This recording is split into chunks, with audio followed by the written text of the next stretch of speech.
Good evening, everybody. Hello, YouTube. Hello, hello, hello. It is Sunday night, 9 p.m. Sports Cards Daily live open mic. Welcome. Thank you for joining. Thanks for stopping by. Appreciate it. What a gorgeous day. I had a really great Sunday. Hope you guys had a great day wherever you were. Great weekend as well. I had a great weekend. I really did. I had a really enjoyable weekend. Can't believe it's over so quickly. Saw some friends and family. I saw some family I haven't seen in over a year. So I think everybody's getting into those picnics and barbecues, and we're seeing people, and life's feeling like normal. It's just it's interesting. It's kind of weird. I do think like when the whole pandemic thing was happening last year, you should write a journal, right? You should remember this because 10 years from now, you're gonna look back and go, I can't believe that happened. I can't believe we did that. I can't believe that happened. Just so much stuff that just kind of changed overnight. And I think we're going to see a lot of impacts, right? The hobby's obviously a good example of that, and how the hobby's been changed by COVID, and where we are today post COVID. As the world returns to post COVID world, looks like the hobby returns to a post COVID hobby, right? Anyway, I'm going to drop a link in a few minutes here. If anybody would like to join the show, I'd love to have you join. I don't have any scheduled guests. I talked to a few people about joining, and we are going to talk a little bit. I'll tell you tonight's agenda, just for those who, if you join or not. Good evening, Michael. Great to have you, buddy. Thanks for joining, man. I really do appreciate it. I'm going to just go over some quick current events, some interesting stories, and then I'm going to open up the mic. I'm going to talk a little about the national, and about going to the national or staying national. What's up? Good to see you living with LT. Okay, let me start here. I'm going to share my screen, so hang in there with me. Again, I'm just going to hit on some what's been going on over the weekend. I normally do this on my daily, and I haven't been able to do it because I was off yesterday and this morning. So first of all, this hit card porn a while ago, and this got me thinking. And what this really is, again, you can check out Card Porn's Instagram, and what they're talking about here. Okay, what this is an example of is this person has perfect feedback, right? As a buyer or as a seller. Maybe it's as a seller. But if you look at the comments, you'll see that they're not all great. Beware, stay away, never pay, deadbeat. So as a seller, he's got a good account. You know what I'm saying? So if you buy something, he sells, you get great feedback. But if he uses his account to buy something, he shill bids or he backs out of the bid, and people are warning you, buyer beware. He never pays. He's a deadbeat. So if this guy shows up on your account as a buyer, you're going to look at his positive feedback. Oh, this guy's great. When in essence, he's not. Now, again, card porn just brings this to the attention because this is still something that it's just a problem in the eBay community, right? So let me talk a little bit about that. I saw, I believe it was here, right? There's an article about eBay launching the seller-friendly return policy, and a few things came to mind. Let's pull this up so we have something to look at while I'm talking to you. When this first came out, as a seller, I was excited. I think this is great as a seller, okay? Because I've stopped selling a lot of stuff on eBay because you worry about returns and issues and complaints of that. So it's just not my primary platform. When I heard about these changes, I thought to myself, I think I might use eBay more. But what I will probably not do now, I actually don't think I will be buying as much off eBay as I used to. Okay, and part of the reason is sometimes as a buyer, my stuff might come and sit in my mailbox for a couple days, right? Like I don't have the leniency of waiting. Not that I use a 30-day policy to get cards I didn't want to get back, but I felt like I had the flexibility. If the card was damaged or something wrong with it, I've got some time and I got the buyer protection that I'll be okay. Now, if you buy something on eBay, you got to make sure you check it out. You get back to eBay, you confirm whether it's good or bad as soon as you can. And one thing I think about that really makes me angry is that you'll see a lot more of the eBay people selling silver prism cards, which are just base cards, and calling them silver colored or silverish prism or whatever. So it just my thoughts of this opens it up for sellers to take advantage of this. I think you're going to see more. Unfortunately, I think you're going to see more complaints from buyers. I think buyers are going to get hosed in the beginning. It just seems like people try to work the system. You know what I'm saying? Like they just try to find an angle to work the system. And I don't blame eBay. I think eBay's been very responsive, trying to go back and forth. Now, again, card porn, their comment here is that they need to be able to flag that if you're a bad buyer, you should also get flagged as well. And apparently that's not impacting this guy's feedback, right? So that's definitely an issue. This does bring my attention to something else, right? I forget who it was that, I know who it was. Sports Card Analytics did a great video. I believe it was on Thursday or Friday, probably Friday night, on my slabs. And I do recommend checking out Sports Card Analytics and checking out his video because it's one of those really well done. Everything I want to know about my slabs is in that video. I wouldn't make another video, but he points out a couple things here I was unaware of, right? Not only do they have wax, they now have NFTs on here. So you can buy and sell your NFTs on here, which I think is kind of interesting. I'm actually thinking about maybe doing this. Now, my one quick question is, when I got over here to these things, I don't know, are these NFTs? Or are these just digital cards? I think these are just digital. I don't know. I don't know the difference between the two. But I did like the fact that MySlaps is doing this. And you can't beat this 1% commission fee. I mean, that's really, really good, right? So my one complaint, and it's a complaint that's like my own fault, is there's just not enough activity on it because there's not enough people using it. So I'm going to talk about MySlabs more often. Not that I'm a sponsor, not that I'm getting paid by them. I have nothing to do with them, but because I'm going to be using them and I want more people to use them. That's my selfish interest, right? I want you to use it because I'm using it, and I think more people use it, the better. And it might help alleviate some of these complaints we're seeing with eBay. I'm trying to think. Where's my water? Are you kidding me? There's my water here. Okay. So the eBay thing definitely caught my attention. I will say while I'm on here in this eBay, I do read this newsletter, and I do recommend this. It's funny, I'm not a fan of what Collectible did with the Babe Ruth, but I like their short print here. There's a really cool article here, which I have not fully read, so I'll pull it up for you. That's not it. That's the eBay friendly policy. Here it is. Tech destroyed trading cards, then tech brought the hobby back. So again, I haven't read this, but really interesting, detailed article from the Washington Post here. I think this came out, yesterday? No, actually last week. It looks like last week. I'm already week behind. But good article. Really good. From what I skimmed, I have not read the whole thing. I thought it was interesting read. One thing that came to mind as I'm reading this, right, and I'm seeing these records, they talk about some of the record sales. As someone who's been in the hobby, you remember, I know when Lucas sold for 4.6. I also know the story behind that. I think it was a private sale that the private buyer made public.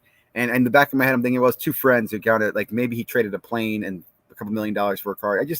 It wasn't an auction sale, I don't recall. I think it was just kind of a transaction between friends. This was an auction sale. And this makes me think about, again, when I think about Collectible, in the future, you're going to read some article where they're going to talk about, and when Babe Ruth sold for approximately $6 million, I'll be like, well, he didn't really sell for $6 million, right? A piece of him sold for $60,000. But anyway, I'm just splitting hairs, I guess. Good article. Again, you can find this article off of the short print, and the short print is part of Collectible. A couple other things, and again, I use this stuff. I will highlight the stuff in my weekly show. There's also some good tweets and stuff that are in here from time to time. This is one I do want to talk about tonight a little bit as well. The breaking platform. I have mixed feelings on that. I do. I have mixed feelings on that. Let me go back real quickly and see what I'm doing as far as for my audience. And Teddy, thank you for Theodore. I'm sorry, I shouldn't say. Let me drop this in the thing. If anybody would like to join, it is open mic night. Bobby Witt on fire. Yeah, dude. Let me just say this. What I like about baseball, baseball to me is really prospecting. At like the grassroots movement. What I mean by that is you can go to a local game, in a minor league game, find a young kid that's doing really well that they're talking about. You can go get his Bowman first or find out, does he have a Bowman out yet? Maybe he doesn't. You can collect those cards. You maybe get an on-card auto at the stadium with him, whatever. But you can follow them, you can know them, and then you can watch them, and you can wait for them to be called up. It's fun. I think that's exciting. And you don't do it locally. You can also follow players just virtually. But I will say real quickly, my favorite baseball channel for prospecting on Bowman has been, I think it's Rye Dog. I'll check his later. I talk about him in some of my other videos, but he does a great job. I think it's on Mondays. In fact, I'll try to remember to promote that tomorrow, but he does great baseball prospecting videos. PSA grading almost back. It's interesting. Are they almost back? So here's what my thoughts are. Anybody who's been in corporate America knows, again, not corporate America, they're private now, but when you're in a big company, you know that there are certain metrics and certain things that people watch and company talks about, and that stuff trickles down. So I think they knew from day one that, yes, they're going to open back up on July 1. I don't think there'll be any delay that they're back. I also think they've known for a long time that this was the best way they could change and re-enter all the prices. It basically gives them a way to reinvent the company, right? They took a break, a timeout. They're still making money, right? We're still waiting for them to come back. So I don't know. I'd be wild ass guessing if I said what they're going to bring back and when they're going to bring back. I think they should bring back some type of bulk that you can get for an affordable price that takes a super long time. Maybe even call it 1 year, right? And maybe it takes 18 months to get done. But I'd like to see that back. And the reason I want that back has nothing to do with the flipping. It's that I want to be able to, grade for PSA registry, grade for sets. And I don't mind taking the time. It's like another Christmas when it comes back a year and a half later. So that's fine. But I hope they bring something like that back. I don't think they will. I think their main focus is going to be probably some type of, I think someone said like an express. I think the best recommendations are probably we'll have the $300 option, a $200 option, and a $100 option. If there's anything under $100, I would be shocked. Now, what I am shocked, what I'm interested to see is, will they give any access to any of their subbers right now, massive subbers? Like, for example, right? If you look at what PSA and StarStock, they must have had some agreement in place, and I'm not faulting them on this. StarStock offered back in January for their first PSA submissions. They said, look, we're going to get this back. It's a 20-day sub. We're going to get it back fast. And everybody's like, yeah, good luck with that one. And they did. They got theirs back probably in super fast time. I would say I put those in January, got them back by the beginning of March, right? So super fast. Since then, like the February ones haven't come back, and March hasn't come back, and April and May, I think I caught in the limbo with the suspension. But I remember I did actually submit some that I paid for in April.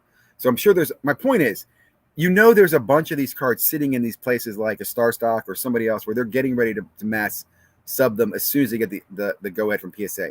And I'm wondering if PSA isn't going to go to them before they go to the general consumer, if that makes sense first.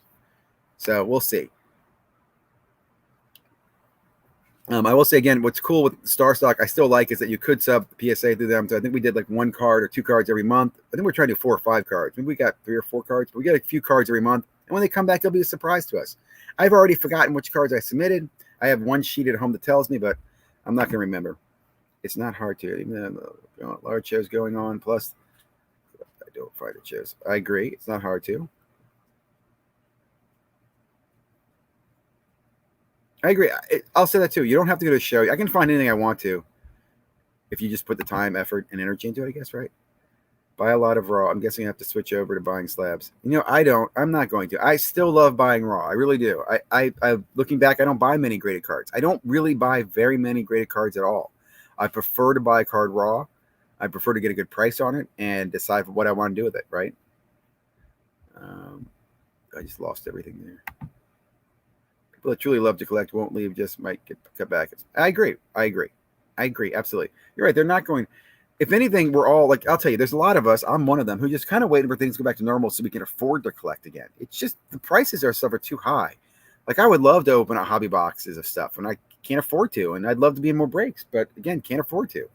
So when those things change, and I'm outside here in the dark, it's getting darker. I'm on my patio, so that's why I have the extra light. Hopefully this is working out okay.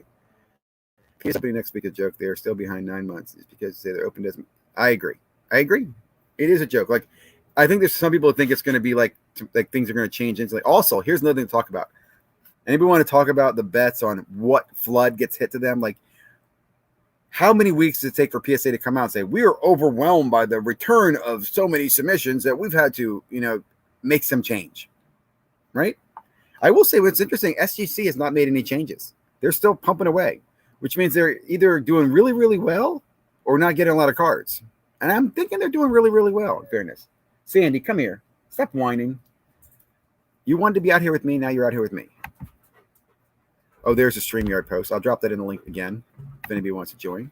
Bride Dog has passion for the sheer collecting. Good guy. Awesome, dude. I'm glad you recognize him. Bride Dog, I agree. Young man has got a passion for sports, for baseball, does a great job. Love his Bowman baseball stuff. And that's something I really say, too. I love how the hobby, there's just certain people who are really good in certain areas. And that's one thing I would say, right? There's a lot of content creators out there who want to pretend like they're good in everything. I think that's probably what drives most people watching crazy the most. I know it drives me crazy, right? Is when you're watching a guy who's acting as if he knows everything and just preaching. If you're going to preach, at least recognize what you don't know and point about people who know more, right? Like, hopefully I'm not too preachy. There's some things I know very well, but what I know even better is I know people who know stuff better than me, right? I really believe that's probably the key thing. Like, I know good baseball guys. I know good basketball guys. I know good football guys. I know guys to go ask the hard questions for. And that to me, I think is priceless, man. I have to change my name. Great. I have a feeling PSA is going to eventually go back to the old prices and keep the interest about. They're going to have to. Now, here's one thing I want to quickly say too. Why has no other grading company, and I'm talking to BGS, SGC, HGA, Pure Graded X, all you guys out there, why have none of you created a registry set? Is there a patent on that? I mean, why is PSA the only one that has I think that's a really cool thing. So for those who don't know, and I'll tell you, I don't think a lot of people do know, the set registry isn't just using PSA. No, you create an account with a set registry. I have not done this yet. I want to, but you create an account. You then register with them. When you have a slab, you put the number in, you say the card, and you talk about the sets you're trying to complete. Oh, man, the bugs are going to drive me crazy. Anyway, you talk about the set you're trying to complete. So, for example, you can put together a set. Once you complete a set, you set that PSA registers that you have a set. They rank the score of your set based on the average of your grades or total score of your grades. You get set registry points. You can compete with your friend. It's like this PSA set registry is like the original OG fantasy football, right? You're putting together your team, but you're putting together the entire set. And you differentiate your team by who has the higher grades. So your friend might have a PSA 7 of some guy and you have a PSA 7.5. It's really cool. And from there, you could do so many other things. In fact, to be honest, I think PSA kind of is lazy with it. Now, for example, they have a breakfast they do during the National. I believe that's not happening this year. But they recognize their set people. I think they send them something in the mail. I would put it this way. It's a great opportunity, I think, for a lot of these companies to cultivate relationships with the collector community. Okay, kind of like the Montgomery Club. This would be better. So set registry. If any of you guys are out there, put together a set registry. I'd love for that to happen. Good to see Breakout. Good to see Breakout, man. Good to see you guys. I've seen you guys all over the place. I heard you guys being talked about. Oh, last night. So funny story. Since I don't have any guests yet, I'm gonna tell you a funny story. So last night, right, I'm on, I was watching Jeremy's show, Sports Cards Live, and he had on there, who do you have on there? The first guest. Oh, he was on Ben's show first, right? And then he had Mike, baseball card collector, on there. That's what it was, right? And I was chatting in the chat. Oh, I'm going to share this with you guys. I got to share this story with you. I don't think you see his chat. Do you see his chat? Does he leave the chat up? Yes, he does. Yeah, simple as that, really. So okay, I'll pause that for a second. I'm going to go back to my screen here. Sorry, guys. Okay. Pull back the thought. Ryan, Breakout Cards. Huge fan, guys. Huge fan. Like his channel. Love his hustle. This guy checks out shows. He gives you information on fakes. Like I said before, if I ever buy a vintage card that I don't know about, I'm going to contact Breakout guys. So last night, Breakout guys were in the chat on Sports Card Live. And it was Mike Monahan from Bench Clear, which I know Mike, and I know Jeremy. And I'm chatting there, and nothing. Like Jeremy's answering my questions. No one's talking back to me. And I get that spidey, tingly feeling. You know what I'm talking about? In the back of your neck when you realize you've been blocked. Sandy, come over here. I've been blocked. I'm blocked on Jeremy's channel. So here's, I got to share this. I'm not going to make a big deal of this. I think it's to me at this point, I think it's funny. I think it's juvenile, right? I really do. Like, so I'm showing you here. Here's the chat. Sports cards, collectible NFTs. That's me. That's my other account because I run another YouTube channel for that. But I'm using that, and I'm talking last night because I realized I was blocked. Now, I could have made a big deal of it last night, and I didn't. And here's my comments on that. I'm blocking people, right? I hope you guys can see this. The reason blocking is there is because you do get the obnoxious jerk troll in your chat that devalues and distracts from the content. And I understand that. And you want to get rid of the troll. You don't want to deal with it. Hey, that makes sense. Blocking is a great idea. But then you get the person in your chat that actually adds value. It makes the show better. And you block that person. And the reason I say that, so stick with me on this. So I'm on Mike's channel. Sandy, I'll let you in a minute. Groot, stop being such a baby. I'm going to have to let the dogs in a second. So I'm in here, and I'm chatting using this other alias. And I know also that a lot of people don't know that's me. right? I'm not hiding it from people, but I just know. But I know them, so I'm saying things, and I'm like, hey, you know, blah blah blah. Like Mike Ham was in there. I was talking to Mike Ham, right?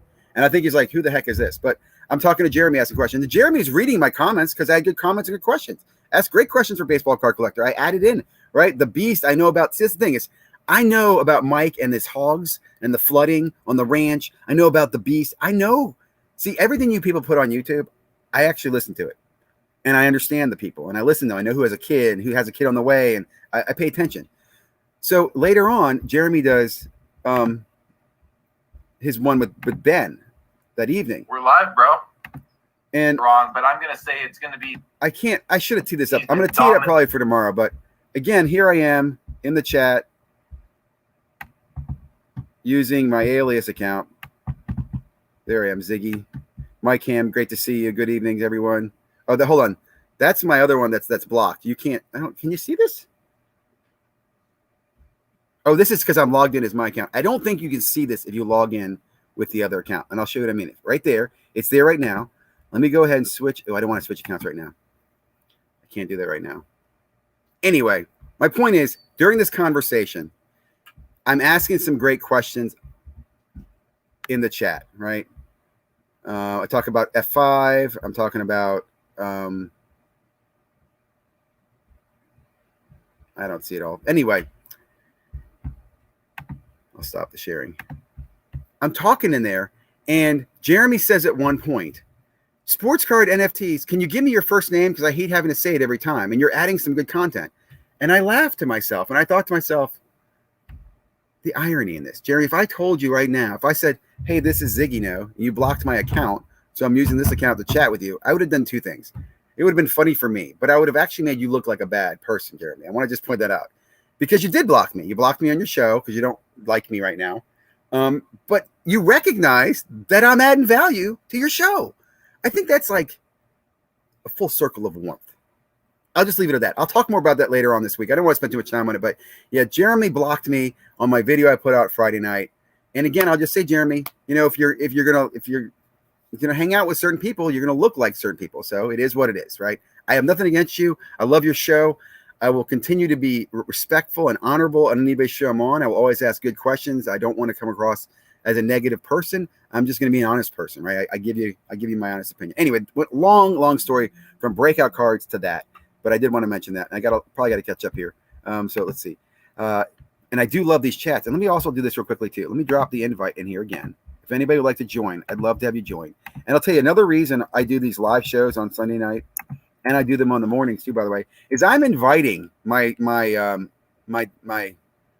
what do I want to say? Those who don't like me to chime in. Come debate me. I'm open. If you think I'm a fraud or fake or you question anything I do, join me on my channel. Hold on one second. I'm really excited that we're at 24 people. I got to see my dog in real quickly. Oh, you see my sports card shirt? That's going to cause a hustle. Come here. You want to go inside?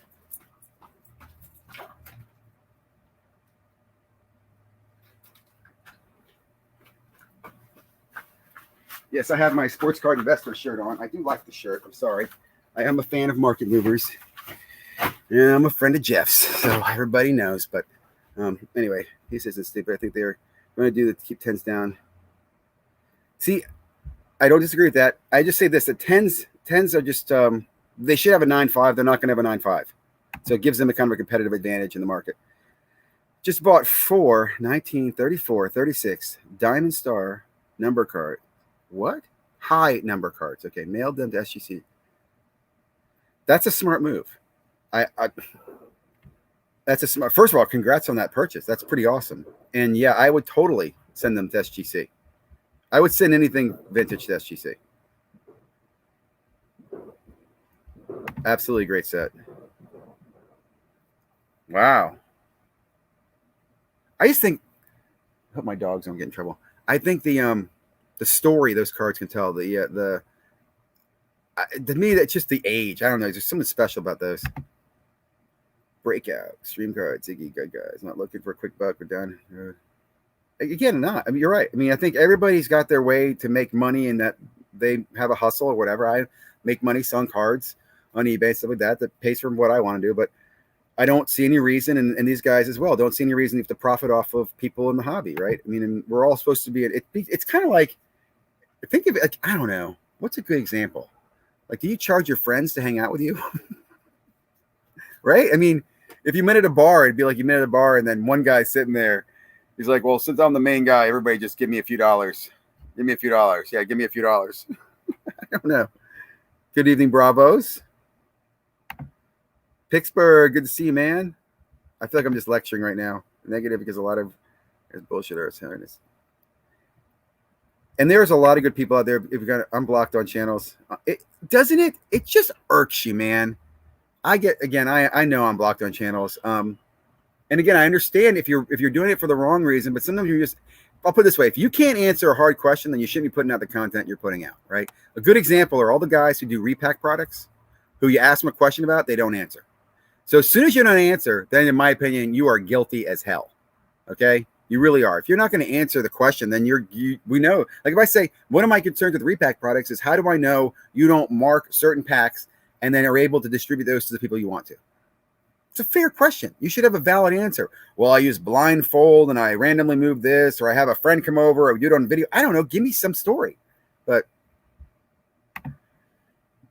you did, Mike. I'm glad you knew it was me. I'm glad you did, man.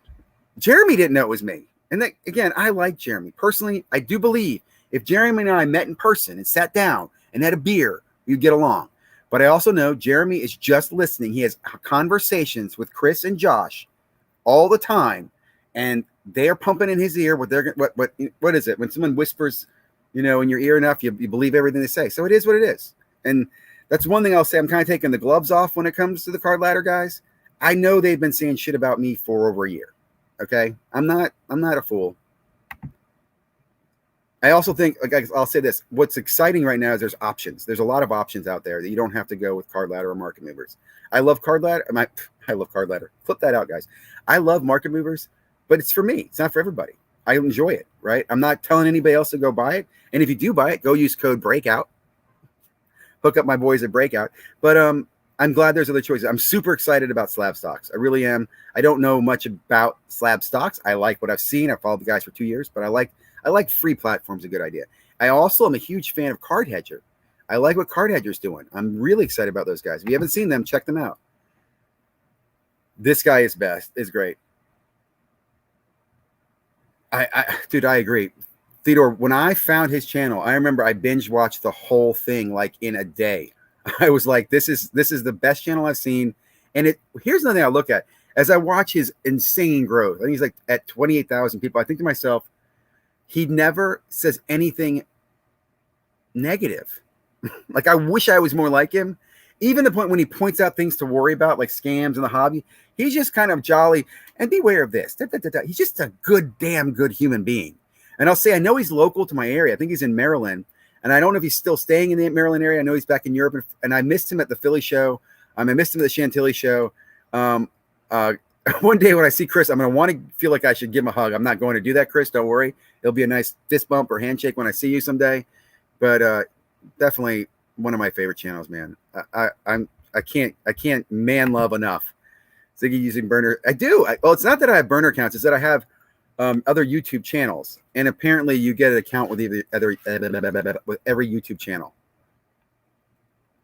And I'll tell you the reason I have the burner account too is that in the beginning when I got blocked, I didn't know it was blocked. So you need another account to confirm you're blocked by you type something on there and then you log in with the other account to see it's there.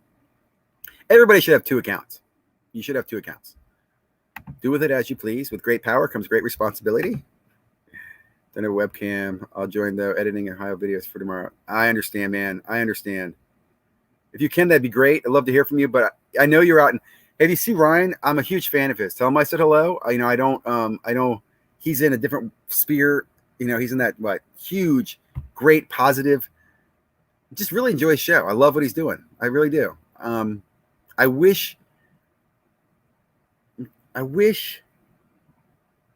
I feel like he's with the Gary V guys. I wish they'd expand that. I'll put it that way. I wish they did more interviews and wish they'd do more live. I wish they'd do more live. That would be great. They should do more live. Where am I now? Where am I? Working on update for tomorrow, though. That's pretty cool, man. Pittsburgh, another great guy there, another hobbyist. You know, it's funny too. We got people all over the freaking country, man. I will talk about national here. When are you making the slab stocks video? So let me just quickly say that I need to do that. I'll even share this with you. I'll just be quite honest with you. My first thought on it is when something's free, you don't use it as much. That's just human nature. You take it for granted. You just don't. I don't know why, but I do use it. I force myself to use it. Now, my comments right now, it's limited in what it has, and it's also very focused on slabs, right? PSA and BGS primarily. The features that I like about this tool, I really like the head-to-head, where I can select cards. I like their graphics a lot too. I do like their layout and their graphics. I think it's pretty cool. And I'm a big fan of this, the stock ticker search thing. Now, I'll be honest, I have not been able to get mine to work. I created a custom sticker, at least I thought I did. Let's see, I'll go Luca, let's say 10, search. And you can pick a Luca down here. I'll pick at the board. Okay, let's see. Create board. See, I don't see where that board went. Where'd the board go? I did one yesterday with more tickers in it, and I couldn't get it to come up because I wanted to do one. I wanted to build a ticker symbol thing here for slab for some of the star stock stuff because I'm following star stock. Anyway, my comment here is that it's still new. It's not fully accessible to everybody. I don't think anybody can go sign up, but I do like it. And I will tell you this, if you don't have it, you should get it because it gives you access to lots of data, right? Another thing I like is that they're not cherry picking out what data they send you. This is just all plain eBay. I mean, the one thing I'll say is that this platform is solely dependent on eBay, right? They use eBay links, eBay affiliate links, eBay sales data. It's going to pull that.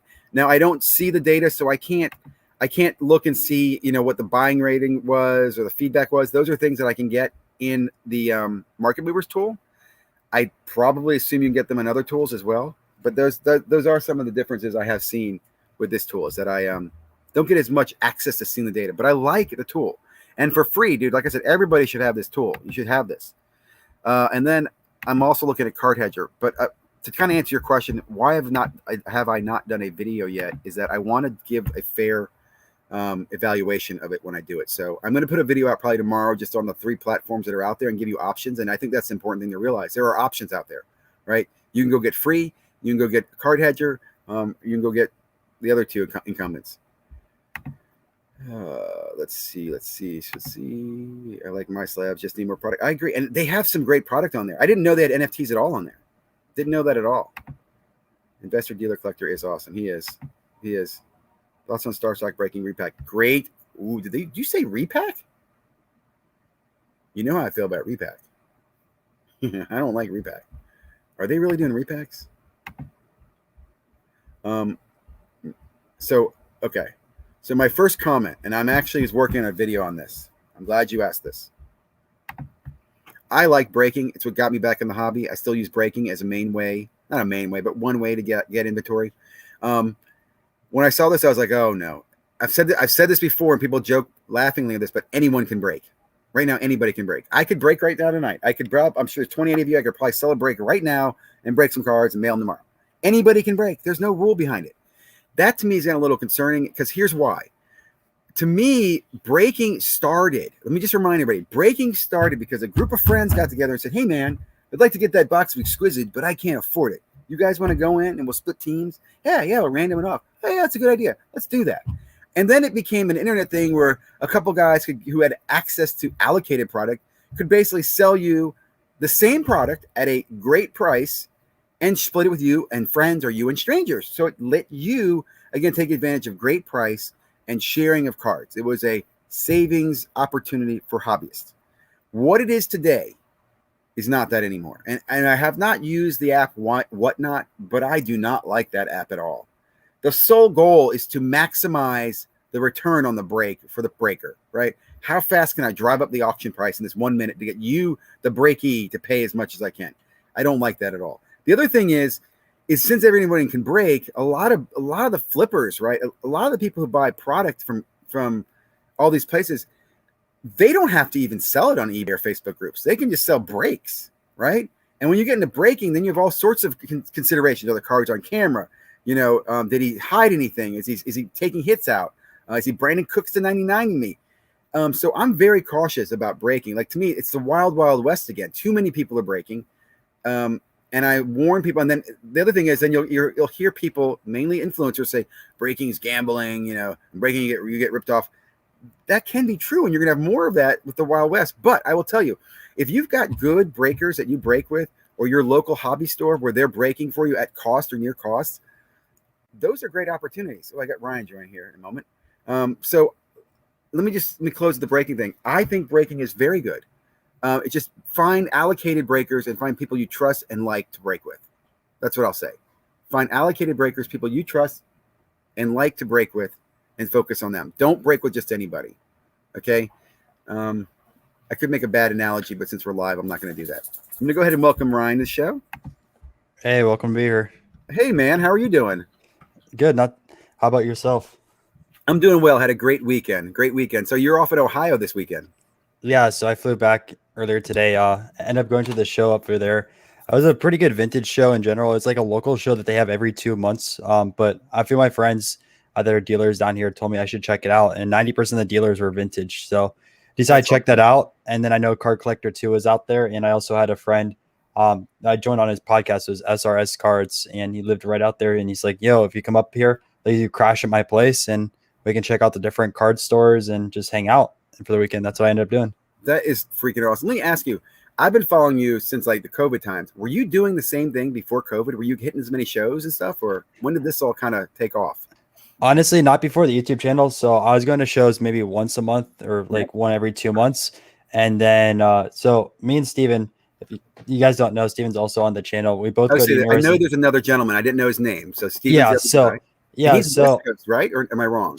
No, so he's originally from Miami, but he goes to UCF. So he's in Orlando. During the summer, though, he's at his parents' house.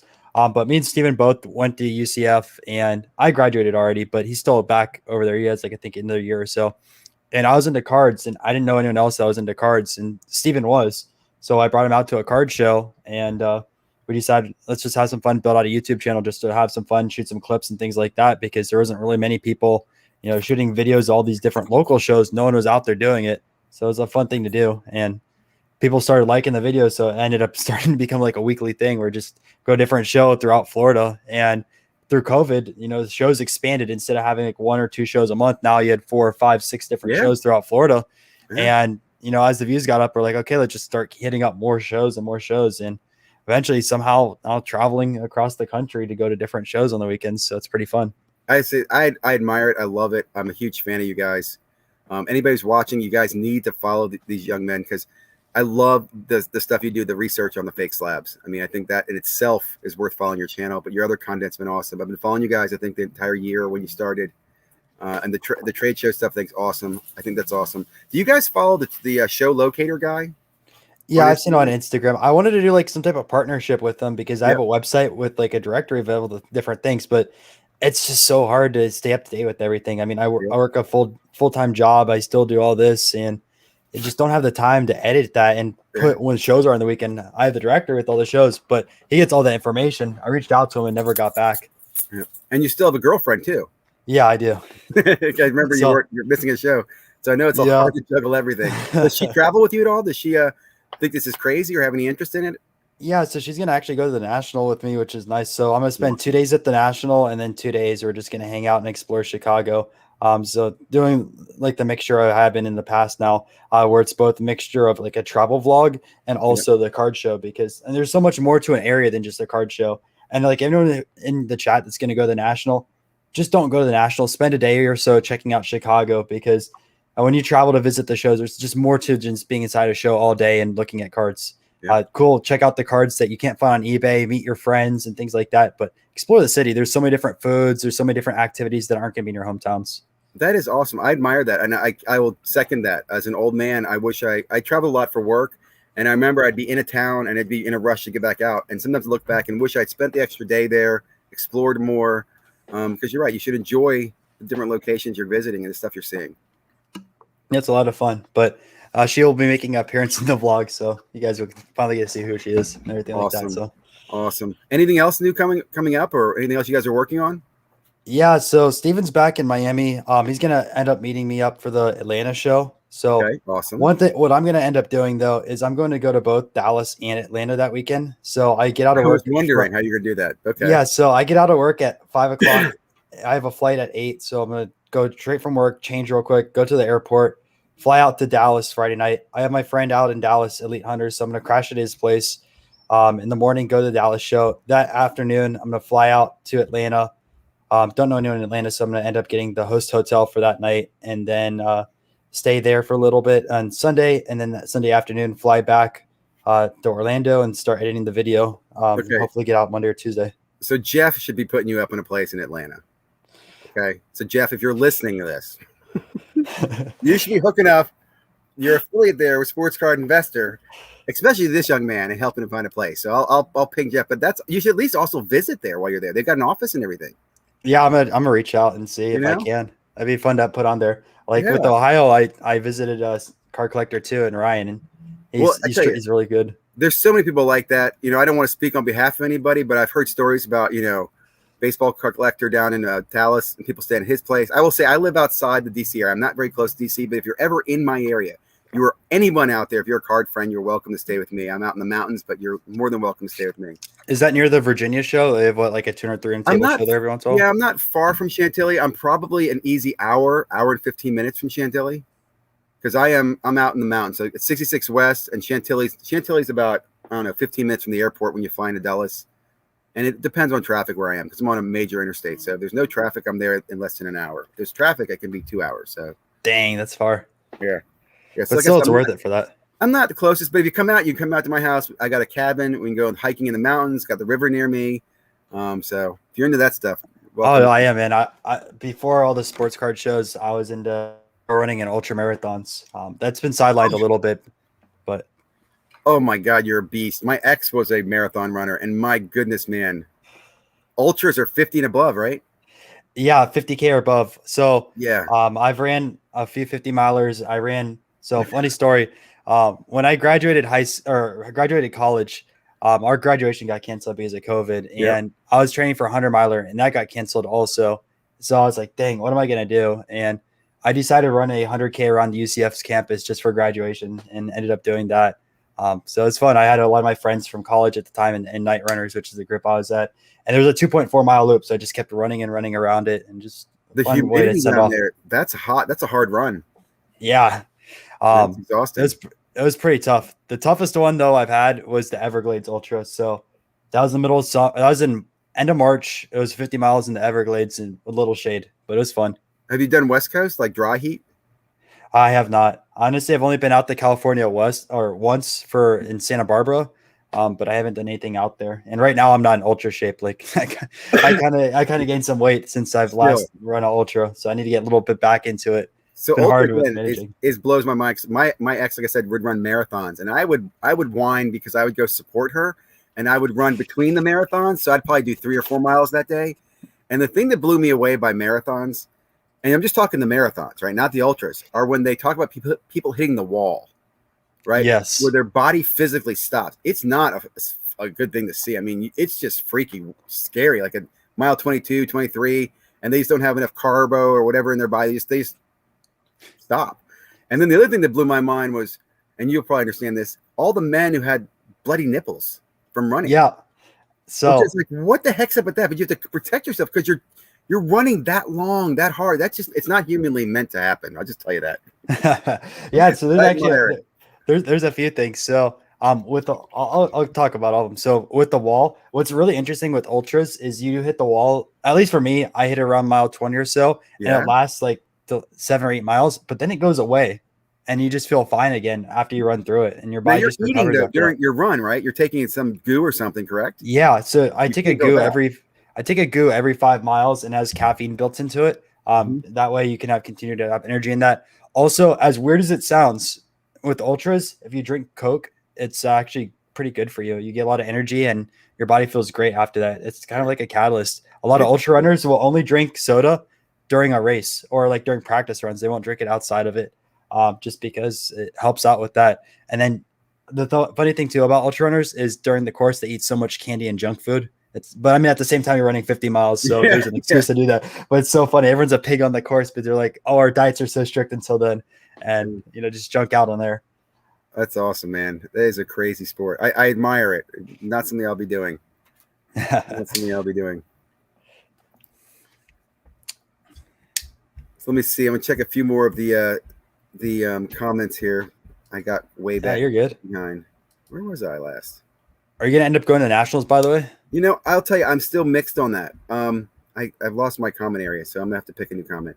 So I'll tell you, and I've watched the videos on it, and I can understand both sides. I think the national, when I went to the national in 2016, what I will say is I was hyped to go. Everybody's like, you got to go. It's going to be awesome. And it was fun. But I don't think I would stay the entire time as a visitor to the national, if that makes sense. I understand people who are exhibiting there or, going for business or whatever will be there the whole time. So if I do go, it's going to be probably 1 or 2 nights. And part of that also is if I go, my kids don't want to be there a long time. Do you know what I'm saying? Like they're not going to want to spend 4 days at a conference center, Oh, absolutely. So I mean, I'm mixed. In fact, to be honest, my kids don't want to go at all at this point. And really? And I kind of understand, like, well, Dad, there's other things I'd rather do than go to. I'm like, yeah, I understand. So we will see. I'm mixed. And I'm saying that because I'm not against it. I'm a huge fan of the national, and I'm super excited for it. And I actually want to go there because I do think it has a chance to break the record, and it'd be fun to say I was there during the record. But I also, I recognize that it's not. It's going to be interesting. I think, like, I saw a video from that young guy, Sports Card Invest. The young man who has his own little channel buying. The pay state. I'm lagging, or maybe you're lagging. And he was talking about going there and you can hustle at the show. And I guess there's a lot of people who do that, who will buy and sell at the show. I just don't know if that's going to work there or not. We'll see. It'll be interesting. What reminds me, can you talk a little bit about what you do for collectors? Because you will help buy stuff for collectors. Like if I was looking for a unique card in a collection and you're at a show, you'd help broker those deals for people, correct? Yeah. So one of the things I do, since I'm already at the show and I have an audience, I decided I'm going to help people find PC cards. I mean, with some cards you're just not going to find on eBay or MySlabs or Facebook groups, something that's very low pop. Someone wants to complete a set and is looking for like specific cards. So for example, at the Houston show, I ended up brokering a deal for, I think it was the 65. Yeah. The 65 complete set. A buyer reached out. It was looking for something that would grade between a 4 or 6.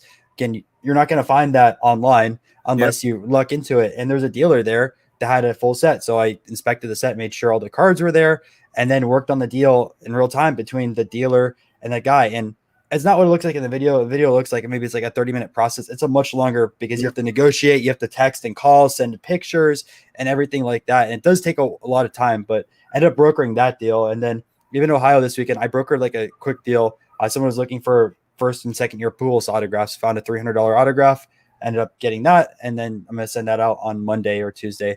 But just if you're at the show and other people can't make it to a show and are looking for cards, why not?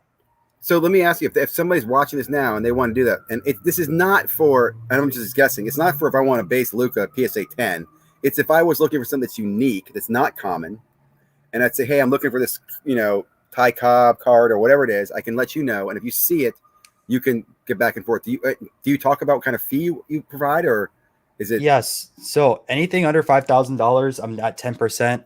Okay. After $5,000, it's a little bit higher, or a little bit lower, I should say, because once you get that level, it's a little bit more expensive. And it also depends on shipping too, whether I'm shipping it out or you want to have the dealer ship it out. I mean, I'm not going to ship out a $5,000 card for free. It just depends on what happens with that. But I will also look for Lukas. If like someone wants a base 10 Luka, I mean, they're on eBay, but if they want to give me the 10% and buy some Lukas for them, I'm okay with that. Uh-oh, did I lag?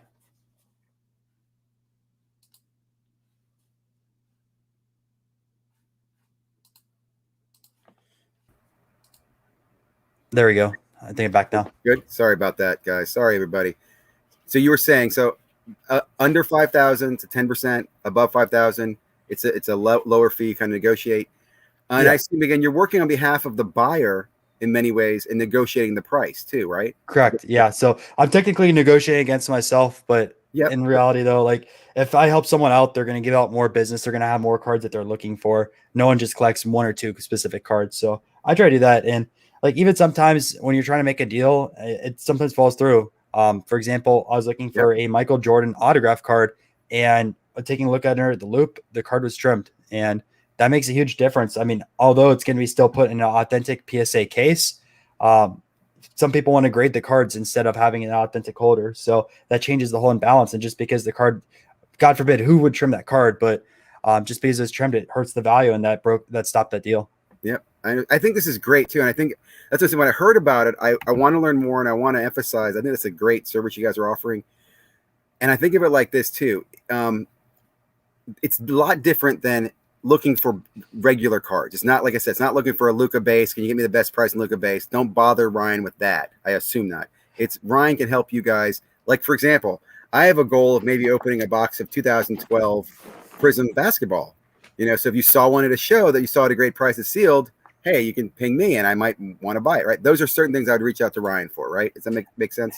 I mean, I prefer that stuff, but look, if someone wants to pay me to look for Lucas for them, right, I'll do that. I mean, every table has them, so I'll collect that fee. I mean, you can buy them on eBay, but I'd prefer to have that cool stuff. Then I can show it on video and get to talk to people. I mean, the whole thing about it too is getting to meet these people, because someone that can afford a $10,000 or $20,000 card, right? They have a rich background, they've achieved in other parts of life, and you get to hear about their story and hear about how they've been successful and have conversations like that. And that alone is worth it. I mean, you can't pay for that.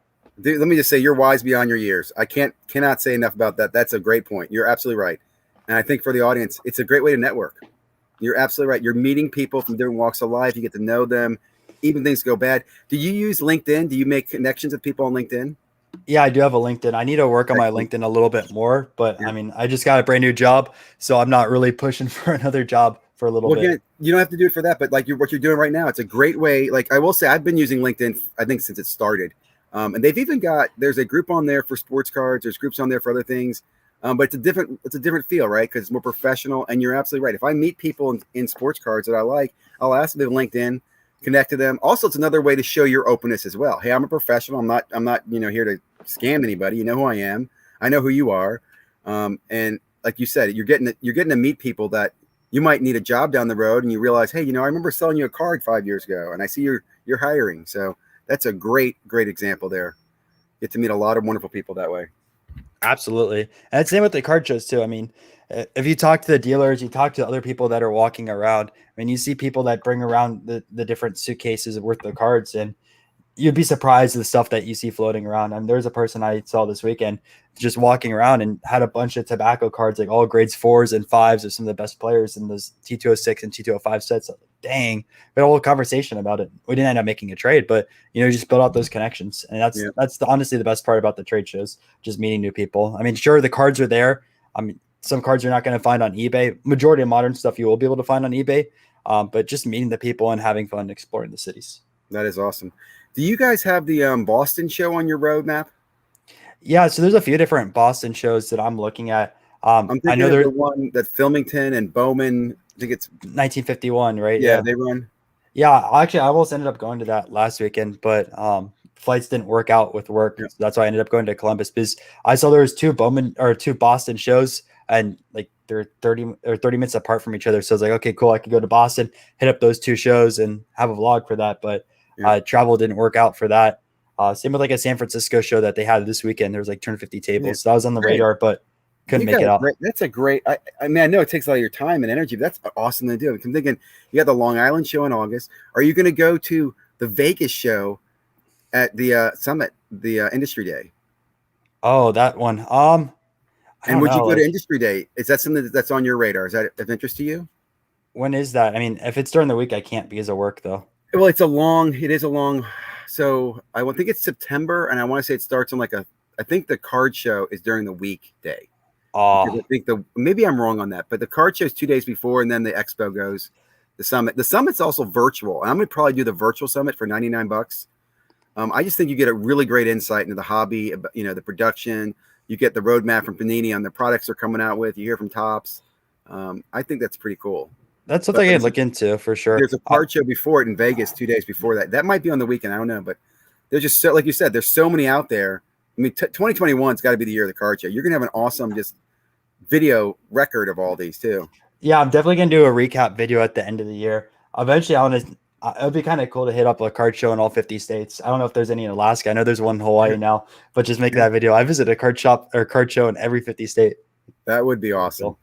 Have you seen anything special? Like anything that anybody's done better than another? Like you saw one card show, you're like, man, this card show did this really well, versus another one. Or are they all pretty much the same? Just a bunch of booths and people hanging out.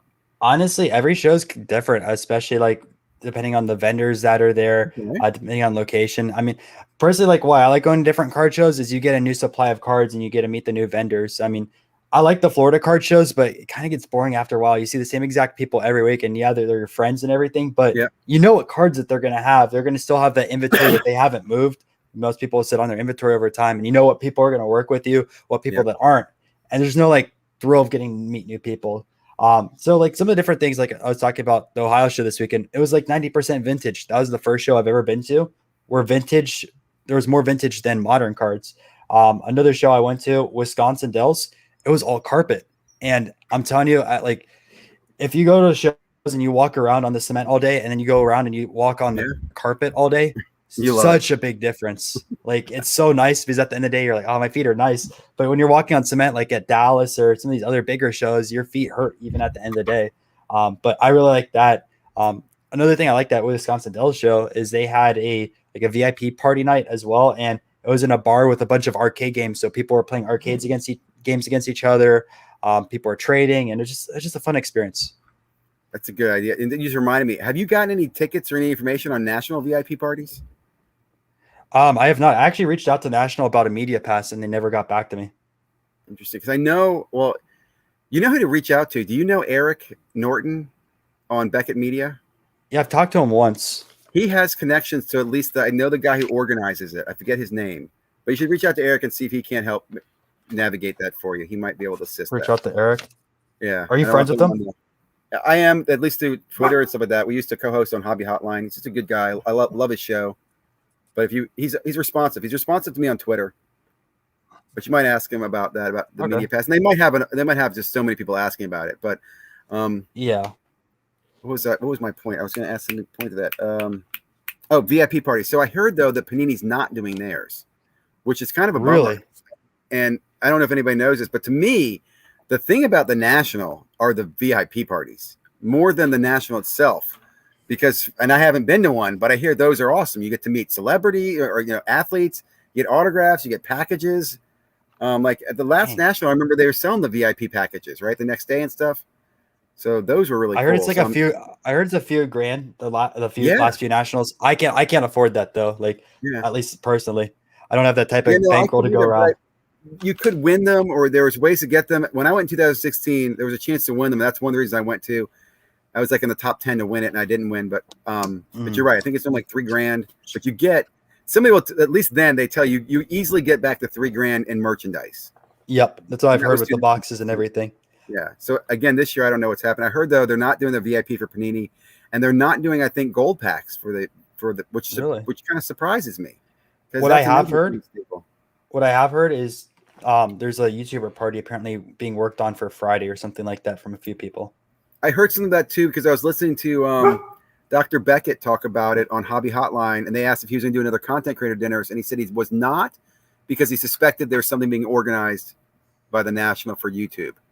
But he thinks he might do something else at another Dallas one in the future, but he wasn't going to do that there. So that makes sense. I think there's a YouTube pavilion, if I'm not mistaken. Really, at the National? I think so. I know Bench Clear has a booth there.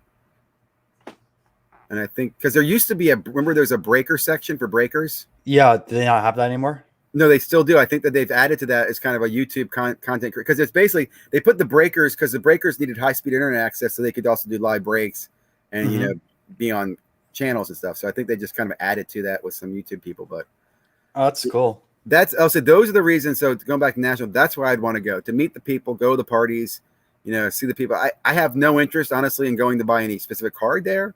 And I wouldn't go there to sell anything either. Ideally what I'd love to do is go there, find a cool box and rip it after being very drunk in my hotel room online. Like, I'm really bummed that no one has done that yet. Like, why has no one just had a bunch of shots and just had some, not nothing bad, just be happy drunk and rip some boxes for us. Well, that's not for me. I don't drink, but Okay, so yeah, someone else can get it. I expected more though of those other guys out there. No, I'm telling you, there's a lot of them. There's a lot of alcohol at these shows. You know who I think could do it? Probably pull it off really well. Do you know Santiago Sports? I have followed him a little bit, but I don't know him that well. No, but I've heard he parties a lot and he drinks a lot at shows. Like he does shots, drinks a lot of beer at shows. Seems like a really cool guy. I think he would be the one that could pull it off. I'll tell you, if I get to national, you don't want to be around me late night because I'll pull some people aside. We're gonna rip open an old box. Someone's asking, what part of Florida are you in? Are you still near Central Florida? Yeah, so I'm in Orlando. Okay, Mike Hamm is in Tampa, and then I know Fantasy Football Quest is down in Tampa as well. There's a bunch of Tampa guys. Boris is in Tampa. Yeah, I grew up in Tampa. So I grew up in Odessa and Dunedin, if you guys know where that's at. Yeah. I went to high school at Bayshore in Bradenton. Oh, wow. And then I went and only was there for, I think, a year and a half because I ended up moving as a kid. And then I went to college for 2 years at Florida Southern in Lakeland. Yep. But I had too much fun, so I didn't graduate down there. Florida's a great place. That happened to my dad, too. It was like too much fun out here. Vegas show is on the weekend, it says. So I'll have to see. And Theodore says the Philly show was his best so far. Philly show looks pretty good. I'd say, who did the video of that? I think it was baseball card collector investor. He did. He made a video today. Yeah, I watched that. In fact, did you see the Tatis he showed in that? Yeah, that was insane. $2 million offer. Look, I'm selling. I'm selling too. Like, don't get me wrong. I think Tatis could be good, but he's already having injuries at his age. Has a lot of errors too. He obviously has a great offensive power, but there's so many hitters out there that have 4 or 5 years, and then tank after time. There's also players, right? Ryan Howard, yeah. But the thing about it too is, what if he ever gets caught with drugs? Although I don't think he's going to. He doesn't look like that player. But look at all the steroid players back in the 80s. Like, you're right. It's anything. He could get in a fight with his girlfriend. Well, even then, right? Like, let's say Tatis becomes a Hall of Famer. What level of a Hall of Famer does he have to be to have this price point worth it? Because when we talk about players and compare players throughout history, you can talk about a lot of other infielders or shortstops or DHs that are great players and their rookie cards are $10 or $20.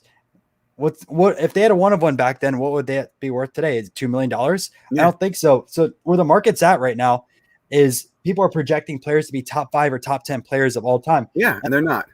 And I don't want to really pitch stuff, but I made a video about it with Wander Franco talking about our Wander Franco price is insane.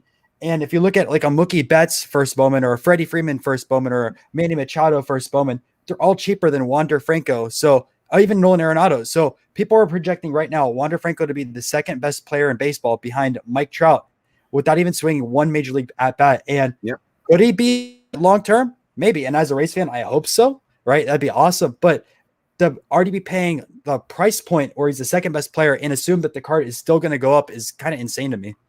It is. Well, it's funny. When I got in the hobby back in 15, 16, I remember somebody, I think it was 16 season, we're doing the basketball, and KAT was the chase card, Karl Anthony Towns. And his comment was, look, every year in every sport, there's going to be 2 to 3 rookies that everybody's going to chase. He goes, within 3 years, that player will either proven or be unproven. He goes, 90% of them are unproven. And his whole point was, basically, if you look at a 3-year period, there's nine players in a sport that will be chased, and maybe one of the 9 will be worth holding longer than 3 years. And I believe that's not changed at all. That's still a fact today.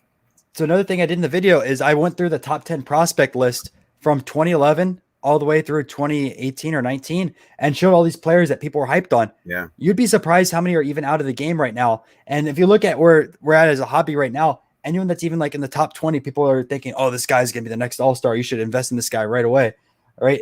Like, I just don't understand. There's so many players out there that have a Hall of Fame trajectory. I mean, like, I'll give you an example too, like Korea. People absolutely hate Korea, but if you look at his stats, I'd rather invest in Korea right now than some of these top 20 prospects that are batting 270 and double A with 15 home runs. Yep. Don't get me wrong. They could be a good player at age 20 doing that, but you have to take that double A skill level all the way to the major leagues. What's the opportunity that they're going to be a top 5 player or top 10 and then make the Hall of Fame? And if they make the Hall of Fame, they have to be a middle or upper level. Yeah, you're right. You're absolutely right. So just for the audience, we're talking about the Tatis at the Philly show. Guy came by and showed Chris from Baseball Card Collector, Investor Dealer. he had the 1 of 1 Bowman Chrome first auto of Tatis, which is a beautiful one of. I mean, it's an amazing card. And the guy said that he was offered $2 million at the Philly show and turned it down. And Chris said with his friend, they both said, well, they would have accepted. And I think most people would have. Which I'm not calling cap on the guy with a $2 million offer, but it just makes me wonder, what are you thinking when you say no? Like, what is your out price? What is, well, if you said 3, I would sold. You know, like, what were you thinking? $2 million. You can have a lot of fun for $2 million, man. A lot of fun. A lot of good cards you can buy. Oh, absolutely. So it's just you'd be surprised with some of these people. They have some serious cash, man. Like, I was talking to one dealer who said he was making like $14-15 million a year from some of his businesses. Yep. I want to make a quick shout out here. Silky Stroke Survivor is a friend of mine. I met this guy in my local Target when we used to do the Target runs. And I just going back to, as you meet all sorts of wonderful people in the hobby. And a really cool story here. Silky Stroke Survivor is a stroke survivor. I think he had a stroke in his 30s, or I always think he's younger than he is. So I don't want to misstate, but young man, he's a construction crane operator. You know, talking about those big cranes, had a stroke on the freaking crane. Oh, really? And there's a video of him being lowered down from the crane, and he survived. And this is over, I think it's just about a year ago. He was in tough shape, and he's had a wonderful survival and recovery since then. Cards have been very important to him. He's a big collector. He's a local friend of mine. I just want to do a shout out because, you know, all those people say that everybody at the Walmart doesn't know what they're doing. Silky's a great guy. Big fan of him. Anyway. I disagree. Yeah, I was going to say I disagree with that philosophy that everyone doesn't know what they're doing. Yeah. I mean, just talking to people, some of them do. And I bought some retail products over there. I mean, it's been fun opening every once in a while. I'm not a huge fan of opening boxes and everything like that because when you're spending $20 or $30, I look at it, I could go through the dollar boxes and find some good stuff at the show. Yep. No, I agree. Hey, what's up, Steven? Good to see Steven tonight. Another guy I enjoy watching his channel. Is Franco really hitting 100? No. Is he really? Yeah, he is. Yep. It's still early. It's only like, what, 5 games? Yeah. I thought it was interesting they took so long to call him up. I thought he was going to be called up last year. No, the Rays are cheap. Like, they do that with all their players. Do you think he'll stay there then? Or the Rays are going to lose him? Oh, they're always going to trade him. So here's what the Rays do. They have a player, and when they find a peak market value, they trade off the player. If you look at the stats of players as soon as they get traded from the Rays, always downhill. I mean, if you think about some of the trade, getting Meadows and Glass now, and then we also got, I think it was Shane Baz, so it was another top 100 prospect. You look at also some of the players they trade over to San Diego, besides Cronenworth. Cronenworth's been doing really well, but the Rays way is to look at the maximum that a player production and then go away. Interesting. So are you a Rays fan? I mean, exactly. A Lightning fan as well? Yeah. I'm not, look, I don't follow hockey as much as baseball, but I do like Lightning, and I have bought like Andrei Vasilevsky cards because I think he's going to be one of the best goalies out there. Yeah, I will say I am pulling for the Tampa Bay just because as an American, I don't want to piss off Canadian friends. And I always tease my Canadian friends. I really do, because I just know it's funny because as Canadians, like if you were a Vancouver fan, you're just going to root for Montreal, because for the Canadians, it's all Canada versus U.S. It really is for them. It's Canada versus the U.S. So I'm going to take the U.S. side and go, let's go Tampa. I was pulling for the Islanders. I want to see the Islanders win because it would just be classic to see an old team like that against Montreal. I thought it would have been a really, really good series. But hey, I'm pulling for the Lightning as well. I'm going to close up, guys. We do check out a few more of these comments. And at my hour mark, I try to keep the videos under an hour because, be honest, who comes back and watches the full hour? Very few people do. Yeah, that's tough. Ryan, thank you very much, man, for joining. This has been awesome. Hey, no problem. I know we haven't really talked before. No, I know you're right. We haven't talked before, and that's a great point. We haven't. We just chatted, and I'm a big fan of what you're doing. If I can do anything to help you guys out, please let me know. And what was your partner's name again? What's his? Yeah, so Steven.